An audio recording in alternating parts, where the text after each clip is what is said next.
주신 하나님 말씀 같이 보도록 하겠습니다. 오늘 우리에게 주시는 하나님의 말씀은 마가복음 9장 30절부터 37절의 말씀입니다.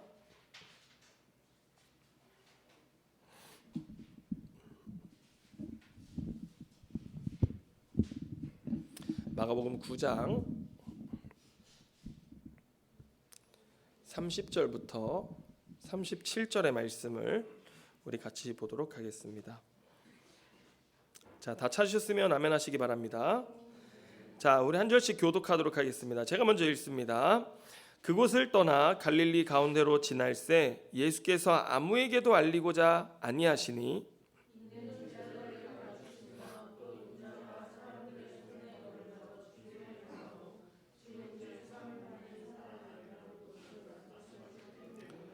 그러나 제자들은 이 말씀을 깨닫지 못하고 묻기도 두려워하더라.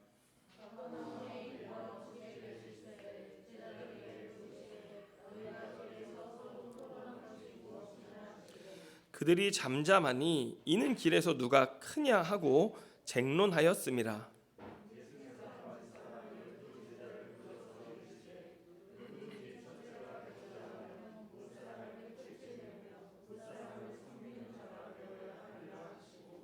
어린아이 하나를 데려다가 그들 가운데 세우시고 안으시며 제자들에게 이르시되, 같이 읽습니다. 누구든지 내 이름으로 이런 어린아이 하나를 영접하면 곧 나를 영접함이요 누구든지 나를 영접하면 나를 영접함이 아니요 나를 보내신 이를 영접함이니라. 아멘. 자, 오늘 이 말씀 가지고 전적인 은혜 복음 35번째 말씀을 함께 나누도록 하겠습니다. 자, 오늘은 제가 말씀을 시작하면서 먼저 한 가지 이야기로 말씀을 시작하고자 하는데요.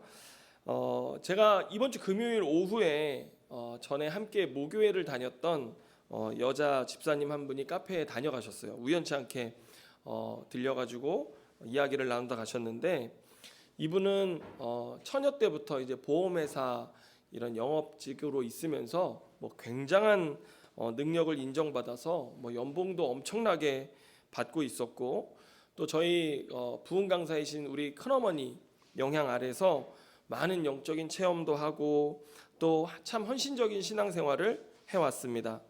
저는 그때 이제 신학생 초년 신학생이어서 교회에서 전도사로 사역하고 있었는데, 그때 이분의 그 신앙적 열심의 증거가 무엇이냐, 하나님이 주시는 엄청난 축복도 받고 그러면서 이분이 드러냈던 신앙적 그 열심의 증거가 뭐였냐면은, 그때 처음으로 제네시스가 출시가 되었어요. 근데 그거를 홀로 담임 목사님 차를 선물을 딱 해드린 거예요. 저희 큰아버지 선물을. 이건 뭐 엄청난 충격이었습니다. 여자 청년이 자기 돈으로 제네시스를 딱 해드린 거예요. 뭐 그렇다고 제가 제네시스 해달라는 얘기는 아닙니다. 여러분, 저는 제가 다 알아서 탈 수 있습니다. 자, 그래서 교회 안에 이분의 열심이 막 알려지기 시작했어요.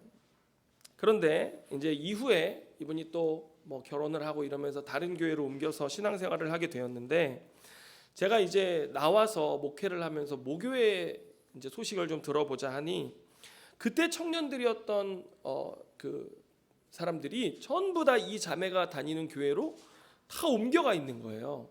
그래가지고 이야기를 들어보니 그 교회 목사님은 우리 큰어머니보다 뭐 더 카리스마가 있는 거예요.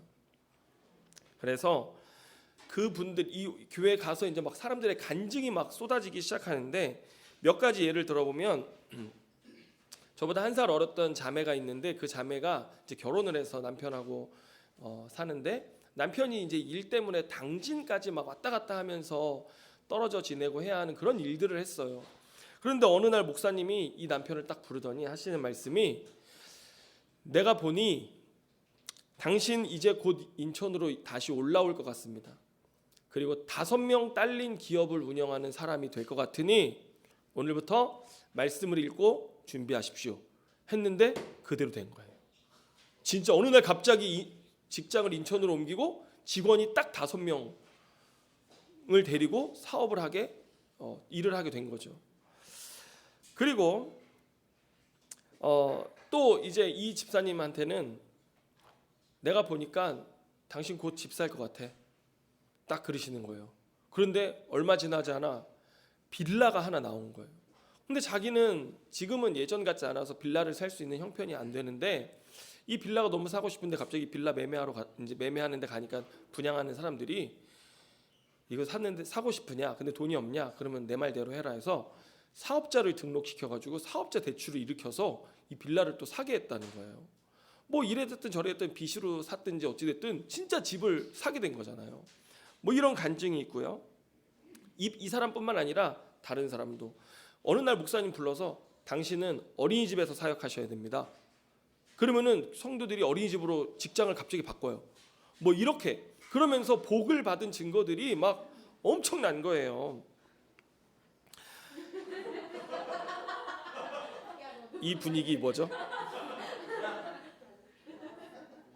정말 목사님 말대로만 하면 축복받는다. 이 집사님도 그날도 벤츠를 타고 왔어요.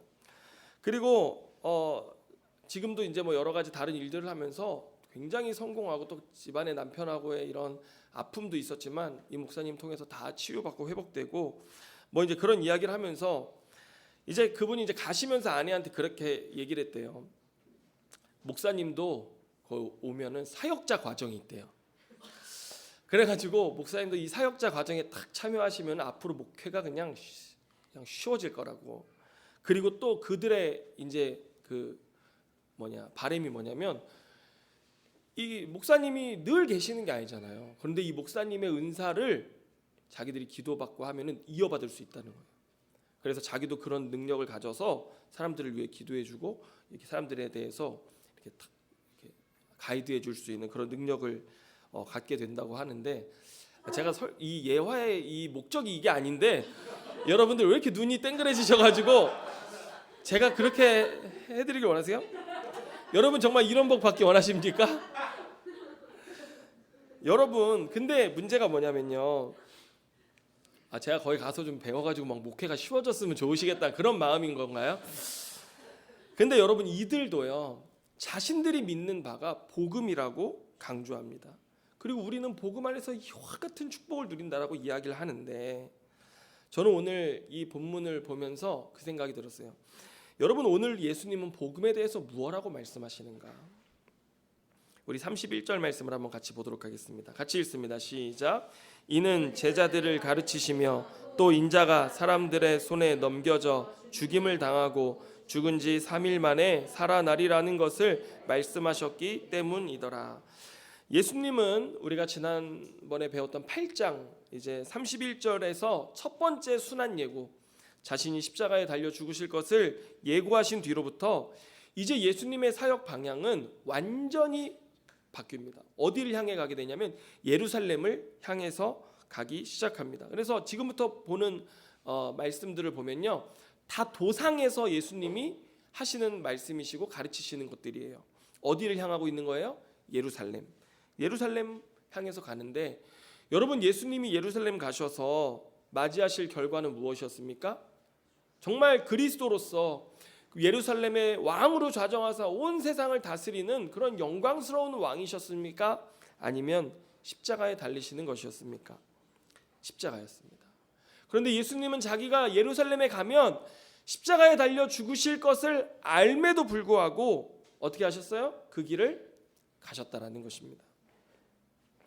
예수님께서는 오늘 31절 말씀에서 자신이 가는 그 길이, 그 복음의 길이 어떤 길인지를 설명하셨습니다. 자, 세부적으로 좀 살펴보면 여러분 첫 번째를 보세요. 31절 첫 번째 부분을 보면은 자기가 어떻게 될 거라고 말씀하세요? 사람들의 손에 넘겨질 거라고 이야기하십니다. 여러분 우리가 9장 13절 조금 위로 올라가 보면 여기에 사람들의 손에 넘겨진다라고 할 때 이 사람이 누군지가 등장합니다. 9장 13절 가보면 제가 읽습니다. 그러나 내가 너희에게 이르노니 엘리야가 왔으되 기록된 바와 같이 사람들이 함부로 대우하였느니라 하시니라. 여기 사람들이라는 말이 똑같이 나오죠. 여러분 이 사람들 누굽니까? 하나님의 사람. 엘리야가 누구라고 그랬어요? 세례 요한이잖아요. 하나님의 사람인 세례 요한을 함부로 대했던 사람입니다. 다시 말해서 헤롯 왕이 자신의 명예와 욕망을 위해서 자기 곁에서 늘 자신에게 채찍질하며 하나님의 말씀을 가르쳐 주었던 세례 요한을 어떻게 대했어요? 목을 잘라 죽였습니다. 이게 그 사람들이 하나님의 사람을 함부로 대하였던 모습이었었던 것이죠. 여러분, 우리가 복음의 길을 가르치잖아요. 사람들에게 복음의 길을 이야기하면은 사람들은 어떻게 생각합니까? 거부하고 반대합니다. 여러분, 복음의 길은요, 사람들이 기뻐하는 길이 아니에요. 사람들이 가고 싶어하는 길이 아니고 사람들이 원하는 성공의 길이 아닙니다. 그런 길임을 아심에도 예수님은 그 길을 어떻게 하셨어요? 끝까지 가셨던 것입니다. 여러분, 우리가 31절 말씀에서 사람들의 손에 넘겨진다라고 할 때 여러분, 이 본문이 문법적으로 어떻게 되어져 있냐면 신적 수동태라고 되어져 있습니다. 넘기는 대상이 누구예요? 하나님이세요. 하나님의 의해 사람들의 손에 넘겨지는 거거든요. 그래서 이 본문이 신적 수동태로 되어져 있는데, 여러분, 예수님은 근본 하나님의 본체시지만 하나님과 동등될 것을 취할 것으로 여기지 아니하시고 자기를 비워 도리어 육신의 몸을 입으시고 십자가에 달려 죽으셨습니다. 예수님은 하나님과 동등한 본체셨습니다. 하나님이셨어요. 그런데 예수님은 하나님 아버지의 마음이 무엇인지를 알고 계셨던 것입니다. 죄로 하나님을 떠난 우리 인간들을 향한 아버지의 마음, 그 마음을 가장 잘 아시는 예수님께서 그 아버지의 마음을 알고 그 마음을 기쁘게 해드리고자 어떻게 했어요? 이 땅에 오셔서 아버지가 원하셨던 그 길, 무슨 길이에요? 십자가의 길을 가셨던 것입니다. 여러분, 그 길이 복음의 길이에요.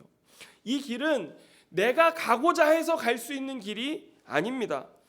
여러분, 복음 안에 담겨져 있는 아버지 하나님의 마음이 무엇인지를 아는 사람들만이 그 하나님의 마음에 감동되어져서 가게 되어지는 길, 신적 수동태인 것이죠. 내가 가고자 하는 것이 아니라 하나님 아버지의 마음, 그 하나님의 은혜가 나를 감동해서 나를 움직여서 그 길을 가게 하는, 그리고 그 길을 어떤 고난과 역경에서도 끝까지 완수하게 하는 것, 그것이 하나님 아버지의 마음이라고 하는 것입니다.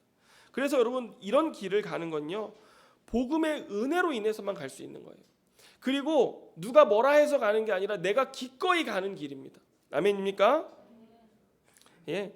그리고 두 번째로 이 복음의 길의 특징에 보면요, 죽음을 당합니다. 여러분, 원래 믿음의 선진들이었던 우리 선배들의 삶을 보면, 그들의 사역을 보면요, 사역의 결말이 죽음, 순교로 증명되어져 왔습니다. 제가 신학교 때 한국교회사 수업을 들었는데, 그때 그 교회사 교수님이 수업 시작 전에 꼭 특이하게 하셨던 게 뭐냐면, 감동적인 신앙 선배들의 이야기, 한국교회 신앙 선배들의 이야기를 한 대목씩 읽어주셨어요. 근데 저는 그 시간이 너무 좋았어요. 교회사 수업 그것보다 그 한 사람 한 사람의 인생 스토리, 삶의 스토리, 사역의 스토리를 듣는 것이 너무나 큰 감동이었는데, 여러분, 어떻게 한국교회가 이렇게 한국 사회 안에 주류로 자리 잡고 교회가 영향력을 나타낼 수 있었습니까? 그 당시에 예수 믿는다고 매를 맞고 폭행을 당하고 사람들로부터 거부와 거절을 당해도 그들은 끝까지 그 복음의 사명, 복음의 길을 지켜왔기 때문에 한국 교회 안에 우리 교회가 복음이 이렇게 자리 잡고 한국 사회 안에 교회가 자리 잡을 수 있었다는 것입니다. 그런데 여러분, 생각해 보세요. 그들은 왜 이렇게 고난과 고통, 죽음 앞에서도 그 복음의 길을 부인하지 않고 끝까지 완주했을까요? 왜 그랬을까요?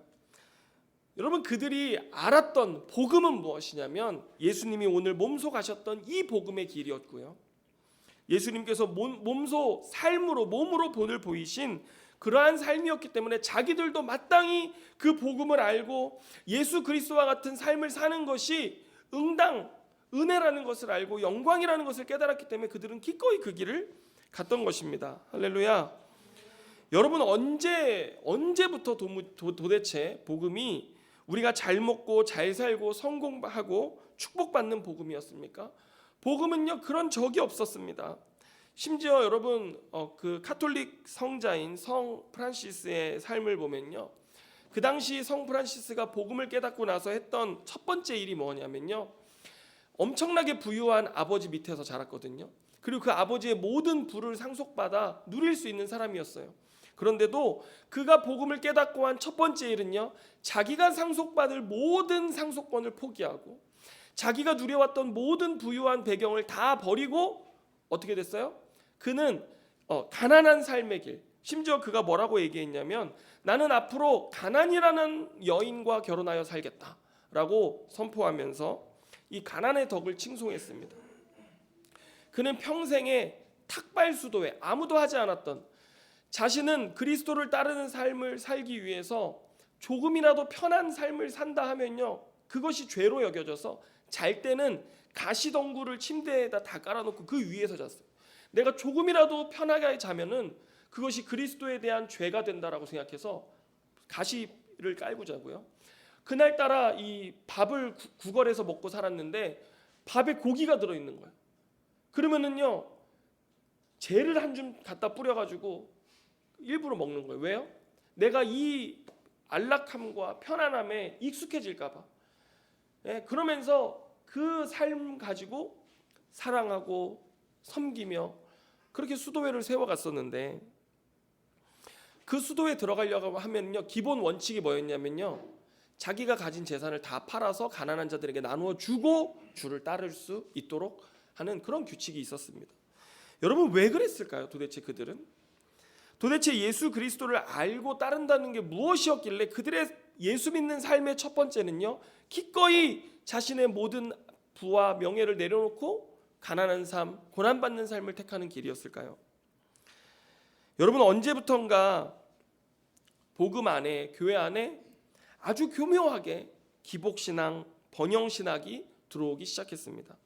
예수 잘 믿으면 잘 되고 복받고 천국 간다라는 도식이 구원의 도식으로 자리 잡았습니다.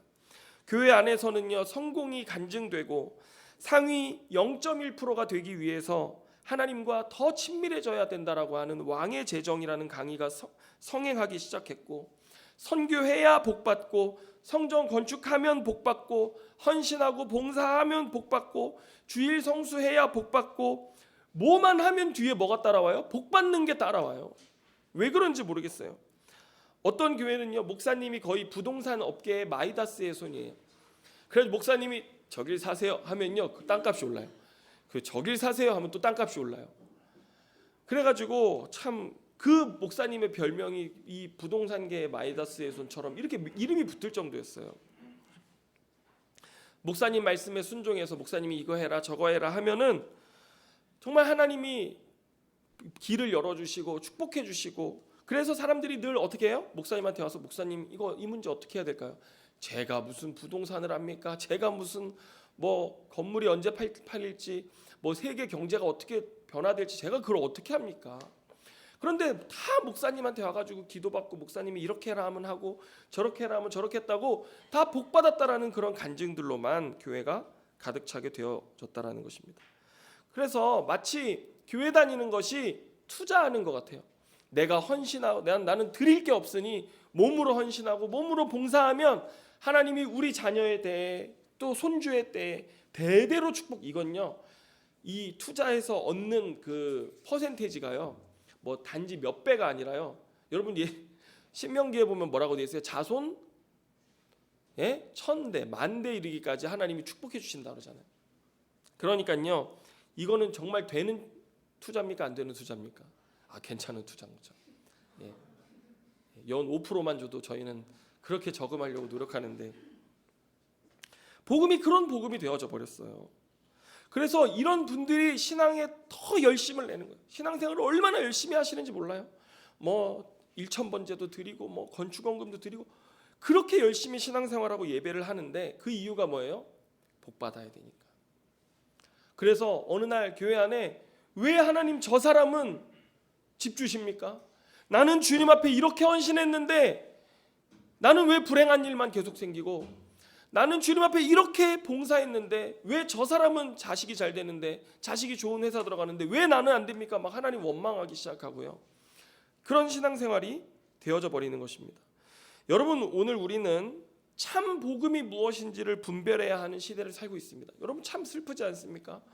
복음은 복음일진데 참 복음이 무엇인지를 분별해야 하는 시대를 우리가 살아가고 있다라고 하는 것입니다. 얼마나 교묘한지 여러분, 우리가 어떻게 분별해야 하겠습니까?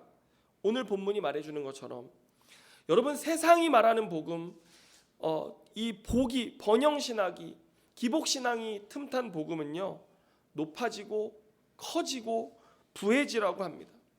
그렇지만 예수님이 가신 그 십자가의 복음은 낮아져라, 섬겨라, 비우고 나누라고 이야기합니다. 만약 어떤 복음이, 누군가 어떤 목사님이 여러분들에게 와서 이렇게 설교한다고 해보세요. 복음을 전하면서 예수 믿으면 높아지고 커지고 부해지는 삶이 될 겁니다라고 여러분 귀에 들려진다면 여러분 어떻게 해야 됩니까? 예수님이 하신 것처럼 베드로가 예수님을 붙들었을 때, 예수님 십자가 가면 안 된다라고 붙들었을 때 예수님이 하신 것처럼 사단아 뒤로 물러가라. 여러분 외치셔야 될 줄로 믿습니다.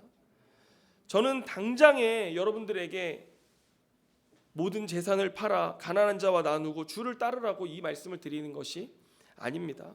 그렇다고 제가 지금 여러분이 만약 잘 되기를 바라고 복 받기를 바라는 것이 믿음이고 복음인 줄 알면서 신앙생활하고 있다면 거기에 계속 머무르고 있으라고 이야기하는 것도 아닙니다. 여러분 옮겨가야 합니다.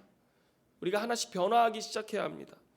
여러분, 우리 교회 1:1 양육교재 3권에 보시면요, 이런 예화가 있습니다.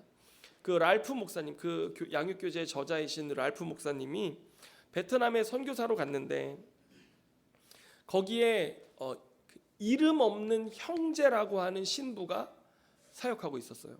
그 빈민촌, 아주 냄새나고 더럽고 병 많은 그곳에서 사역하는 이름 없는 형제라고 하는 신부님이 계셨는데, 어느 날 이 베트남 전쟁 중에 이 베트공들이 이제 그 살생부를 공개한 거예요. 너 선교사 누구, 목사 누구, 너희들 이제 죽는다, 떠나라 이야기를 했는데, 이 목사님은 다 학살하겠다라는 것 때문에 당연히 철수할 수밖에 없죠. 그러면서 철수하는데 이 신부님은 철수 안 하겠다는 거예요.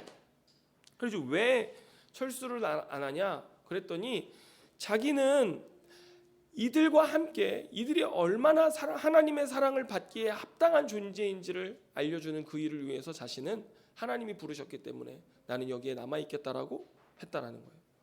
그분의, 그 신부님의 이름도 살생부에 들어 있었는데 말입니다.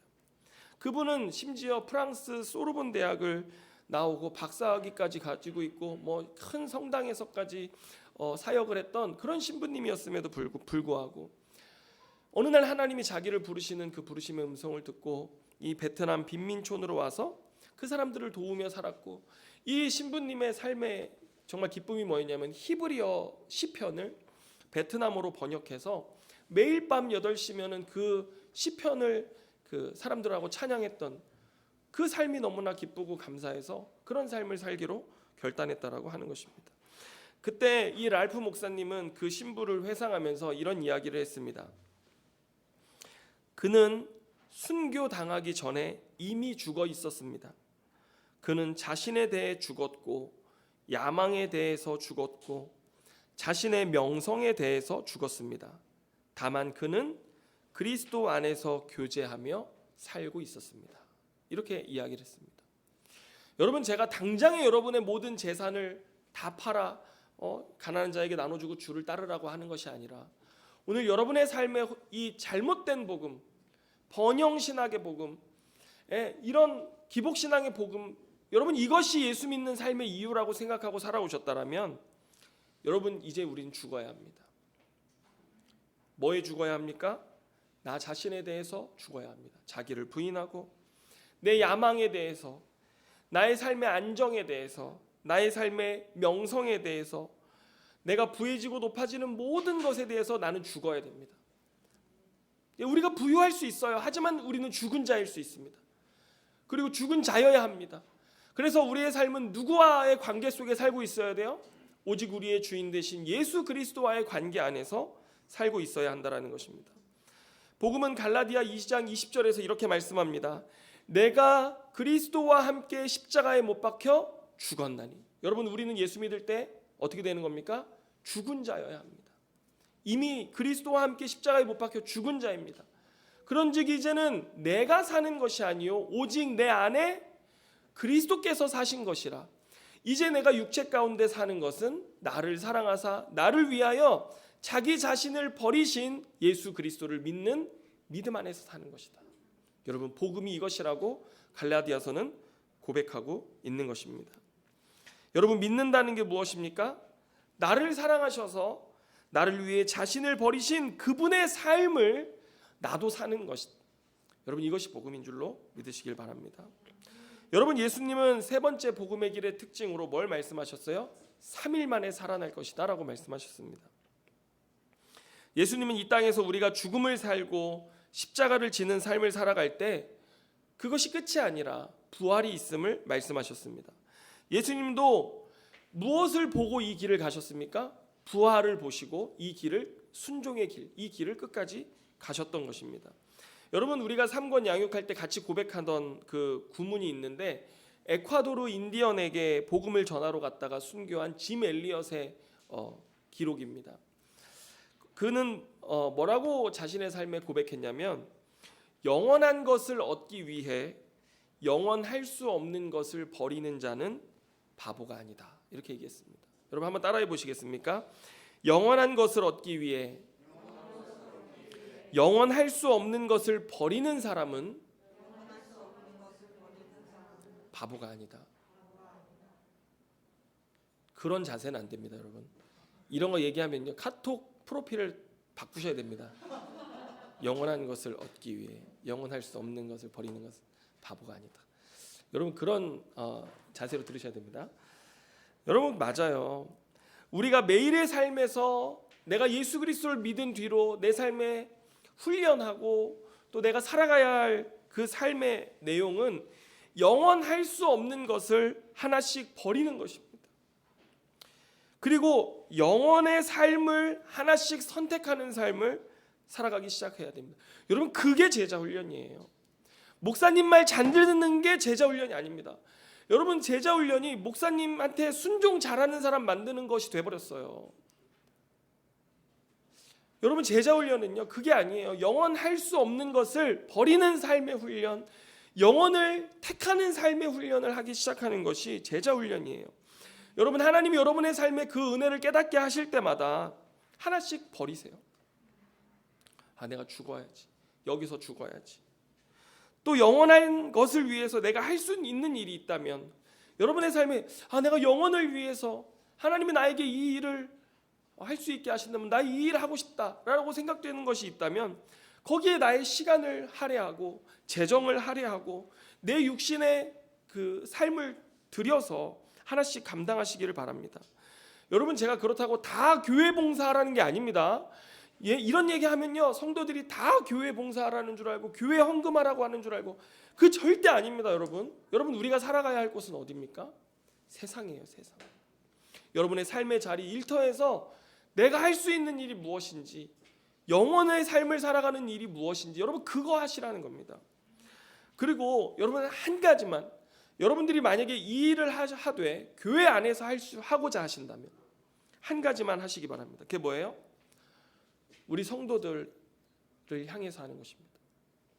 여러분, 성경 말씀에서도 우리가 선한 일을 하되 먼저 누구에게 하라고 그랬습니까? 믿는 자들에게 하라고 했습니다.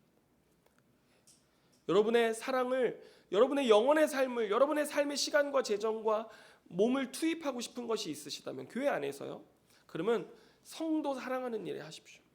교회가 그렇게 사랑으로 향기나기 시작할 때, 구별되기 시작할 때, 여러분, 우리 교회에는 거룩이 흘러넘치기 시작할 것입니다. 여러분, 우리가 이렇게 살아갈 때 세상 사람들은요, 이해하지 못할 것입니다. 왜 저렇게 살지? 왜 저런 삶을 택하지? 그런데 우리가 그런 삶을 택하기 시작할 때 교회가 빛이 나기 시작하고 구별되고 거룩함이 나타나는 것입니다. 세상은 이해하지 못합니다. 세상은 받아들이지 못해요. 거부하기 시작하는 것이죠. 자, 이어지는 33절 이하의 말씀을 보면 예수님께서 이제 가버나움의 집에 들어가십니다. 예수님의 자취방입니다. 가버나움. 이번에 전도사님도 자취방을 구하셨는데 가버나움입니다. 예수님이 예루살렘을 향해 가시는 도상에서 이와 같은 복음의 길을 말씀하셨음에도 불구하고 제자들은 여전히 다른 이야기를 하고 있어요. 예수님 물으시는 겁니다. 너희가 길에서 서로 토론한 것이 무엇이냐? 34절을 한번 같이 읽어볼까요? 시작. 그들이 잠잠하니 이는 길에서 서로 누가 크냐 하고 쟁론하였습니다. 그들이 처음에 잠잠했다라고 기록합니다. 여러분 왜 그랬을까요? 제가 그 성도님들 뭐 수다 떨고 있을 때 도대체 무슨 얘기 하시는 거예요? 이러면은요 성도님들이 아니에요 뭐 이런 것처럼요 저한테는 얘기 안 하려고 하는 그런 것들 있잖아요. 제자들도 말을 못 하는 거예요. 잠잠해서.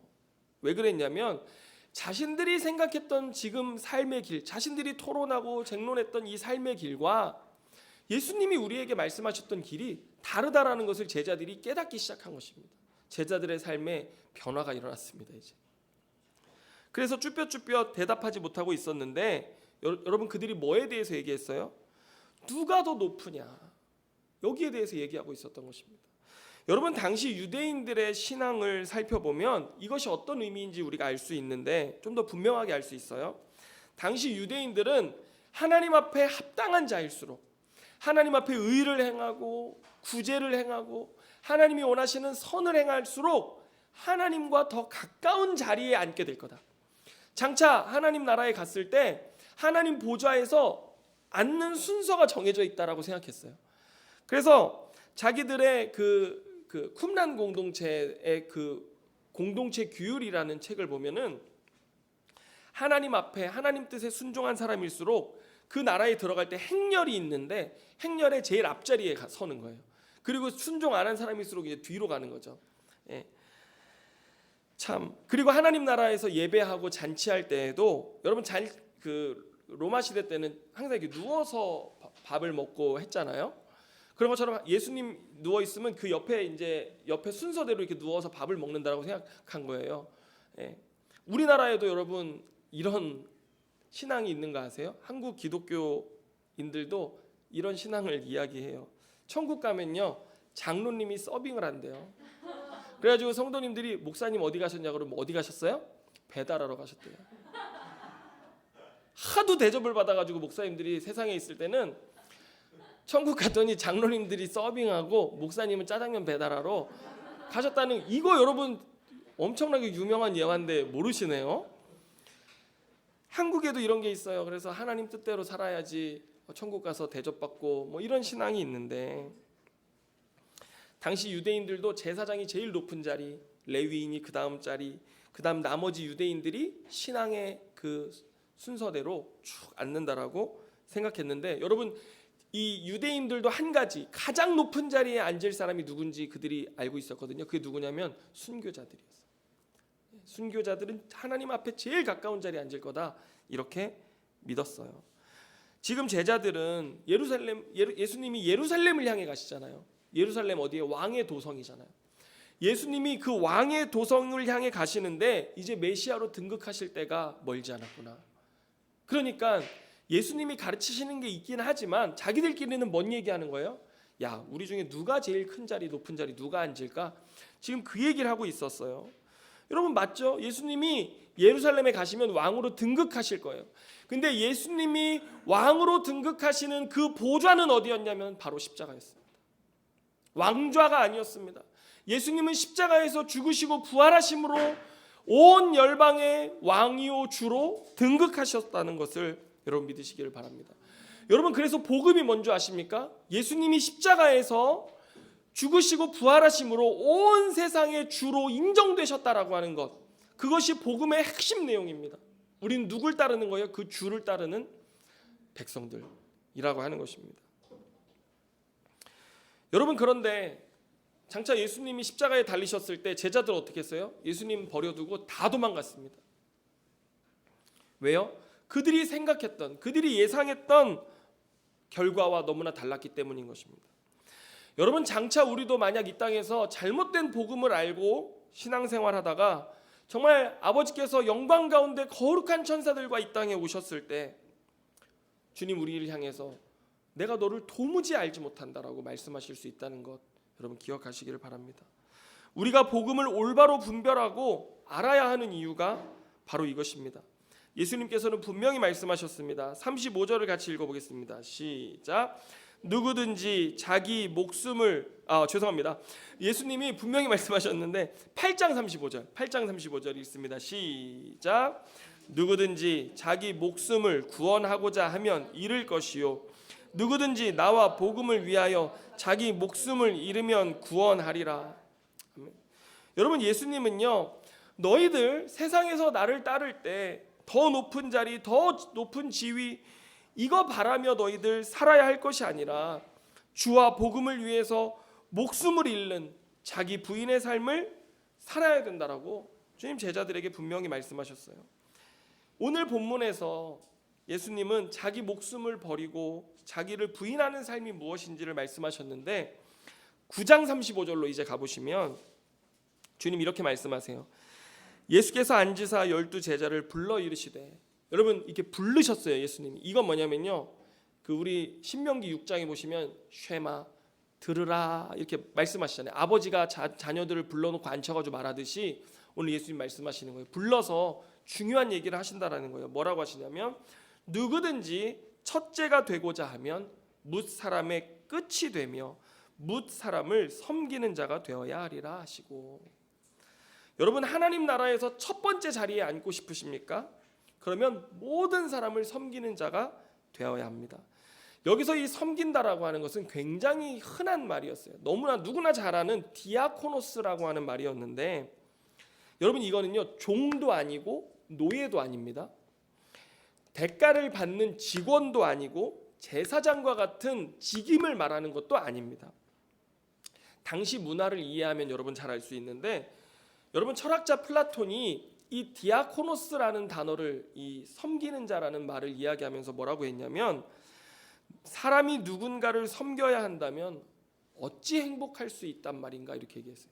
당시 로마 시대 때는요, 헬라 이 사람들의 생각에는 누군가를 섬기는 것은 굉장히 불행하다고 생각했어요. 그리고 모욕적이다. 그리고 오히려 대접받는 것만이 행복이라고 사람들이 생각했어요. 여러분 저도 사역하다가 처음에 카페 이제 차려가지고 저쪽에서 이제 서빙을 하는데 손님들한테 극존칭을 씁니다. 제가 아내한테 이게 결제하면서 드시고 가시죠 이렇게 물어봐야 돼요. 근데 먹고 가시죠 이게 자연스럽잖아요. 먹고 가시죠 이랬더니 어떻게 그렇게 말을 하냐고. 드시고 가시죠 이래야 된다고 그러는 거예요. 그런데 제가 처음 카페를 하는데 극존칭을 써가면서 사람들한테 이렇게 서빙을 하는데 이상하게 자존심이 상하는 거예요. 내 목사인데 왜 이렇게 기분이 나쁘지?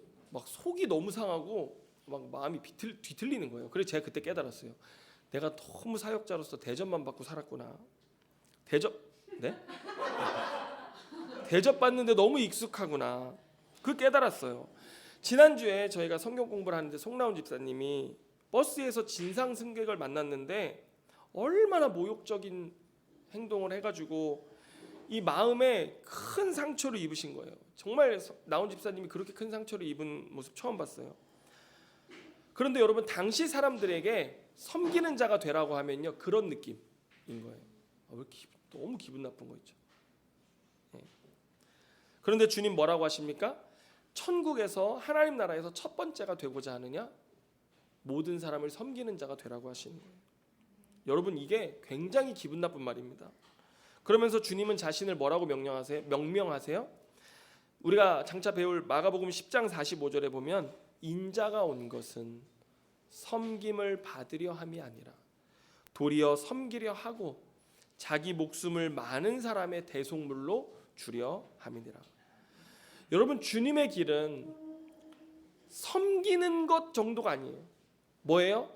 제물이에요. 제물로 오셨어요. 대속 제물로. 여러분 종이나 노예도 섬기라고 하면은 받아들이겠지만 제물이 되라고 그러면요 싫어할 거예요. 기분 나빠할 거예요. 그런데 여러분 생각해 보세요. 예수님이 종입니까 노예입니까? 신분이 아니잖아요. 온 세상을 창조하신 크고 높고 존귀하신 하나님의 아들, 하나님의 본체세요. 그런데 그분이 자기를 뭐라고 얘기해요? 나는 제물이야. 난 제물로 이 땅에 왔어. 이렇게 얘기하시는 것입니다. 누군가 저에게 딱 주일날 제가 이렇게 교회에 있는데 성도님들 중에 한 분이 김 목사 이리 와봐. 그래가지고 저한테 의자에다 다리를 탁 올리면서 구두 좀 닦아봐. 이러면 여러분 얼마나 기분 나쁠까요? 제가 그날로 목회 때려칠 겁니다 아마도. 네. 탁 구두를 올리면 구두 좀 닦아봐. 뭐 이렇게 한다고 생각해보세요. 누가 여러분 김집사 이리 와봐. 구두 좀 닦아봐. 뭐 이러면요 당장에 그 교회 떠나실걸요? 그러지 않겠어요? 이런 걸 길게 말하면 뭐라고 하냐면요 외상후 스트레스 장애라고 얘기하거든요. 상처받아요 저희. 그래가지고 너무 무례해서 저는 교회를 떠날 겁니다. 그런데 이렇게 기분 나쁠 때 여러분 우리가 이해 안 되는 복음의 은혜에 대해서 생각해야 됩니다. 하나님 우리를 창조하시고 우리를 자녀 삼으셨는데 하나님 앞에서 지금 내 구두 좀 닦아봐. 내 인생 좀 잘 되게 좀 해봐. 내 인생 좀 성공하게 좀 해봐. 이렇게 하나님 앞에 대하는 존재가 우리라는 겁니다. 그런데 주님은 그렇게 버릇없고 정말 무례한 우리 인간들을 향해 오셔서 우리의 구두를 닦아주시는 거예요. 구두만 닦아주셨습니까? 우리의 모든 죄까지 다 닦아주시는 제물로 자기 인생을 드리신 거예요. 이 대속제물이란 말이 이런 말입니다. 여러분 이런 찬양이 있습니다. 물 한 잔 마시고 불러야 되겠어요. 예수님 날 위해 죽으셨네. 왜 날 사랑하나. 날 위해 십자가 지시었네. 왜 날 사랑하나. 왜 날 사랑하나. 왜 날 사랑하나. 왜 주님 갈보리 가야 했나. 왜 날 사랑하나. 이렇게 부르려는 건 아니었는데 이게 지금 제가 잘 부르는데 99점 나오는데 노래방 가면 제가 이렇게 잘못 불렀어요. 여러분 이게 뭐냐면요 복음에 이해할 수 없는 은혜입니다. 왜 날 사랑하시는가. 그러면서 오늘 예수님은 곁에 있는 어린아이 하나를 탁 들어 안으셨어요. 그래가지고 주님 말씀하시는 거예요. 37절에 보면요 누구든지 내 이름으로 이런 어린아이 하나를 영접하면 곧 나를 영접함이요 누구든지 나를 영접하면 나를 영접함이 아니라 나를 보내신 이를 영접함이니라 말씀하시면서 여러분 주님이 이 말씀 뭐 하시냐면 당시의 어린아이라는 존재는 가장 무가치한 존재였어요. 유익이 되지 않는 존재, 쓸모없는 존재가 어린아이였어요. 그 어린아이를 딱 들어 안으시면서 너희들이 그렇게 무가치하다고 생각하는 사람, 연약하고 쓸모없고 관심 가질 필요 없고 유익도 필요 없고 유익도 안 되는 그런 사람들 너희들 곁에 있어? 그러면 그런 사람들을 섬기는 자가 되라. 그런 사람을 섬기면 나를 섬기는 거고 나를 섬기는 건 아버지를 섬기는 거다. 여러분 참 복음을 알고 있는 사람이라면요 오늘부터 어린아이 같은 사람을 섬기는 자리에 계시기 바랍니다. 그가 바로 아버지를 섬기는 자입니다. 기도하겠습니다. 주님 감사합니다. 참 복음의 은혜가 무엇인지를 알아야 하는 시대를 우리가 사는데 주여 복음이 변질되고 잘못된 복음이 선포되고 잘못된 구원의 도식이 선포되는 이 시대 속에서 우리는 참된 복음의 길을 가는 공동체 되게 하여 주시옵소서. 제자들처럼 예수님의 말을 지금은 깨닫지 못할지라도 나중에는 그 주님의 말씀을 깨닫고 그 길을 가는 제자들이었던 것처럼 우리도 그렇게 예수 믿는 것이 무엇인지를 깨닫고 이 땅에 하나님의 나라를 이루어가는 우리들의 삶이 다 되게 하여 주시옵소서. 모든 것 주님께 감사드리며 예수님의 이름으로 기도드립니다. 아멘.